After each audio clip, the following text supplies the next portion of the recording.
Nəhayət ki, Bakıdakı probkalardan canımızı qurtardıq və yola düşdük. Bir neçə saatlıq yoldan sonra isə Göyçaya çatdıq. Burada Yusifin ailəsi, yəni qohumları tərəfindən çox xoş qarşılandı. Vay benim anam babam hoş gelmişsen evime. Gel içeri geç 2 yol muhabbet edelim. Və bizi Göyçayın məşhur kətəsinə qonaq elədilər. Kətən gözü, yəni bilməyənlər üçün kətə qutabdır, göy qutabına deyilir. Bəli. Burada Kətə Göyçayda göy qutabına deyilir. Bu dayının ləqəbi isə babadır və həqiqətən öz dediyi kimi çox səmimi insandır. Biləsən, danışasan, eləyəsən. Öz önkülə. Gül, danış, söhbət elə, heç vecə adam.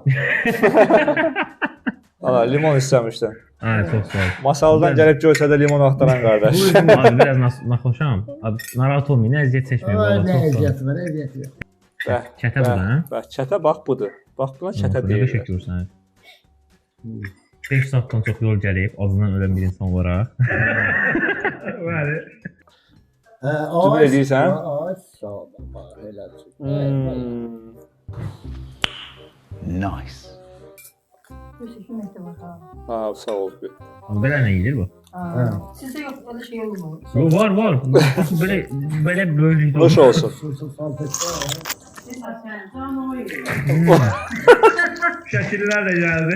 Bəli, toplanıblar burada. Başka yemek çek. Sen de yemek çek. Kime çekip göndersene? Nişanlısına göndərəcəm. Deyəcəm gəlib bura evləndirirlər bunu burada. Dövdürebilirsen mi?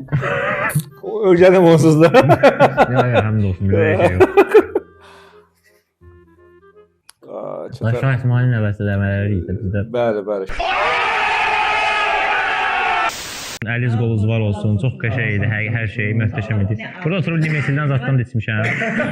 Yəni, yorğun başına Müalicəvi hər şey öz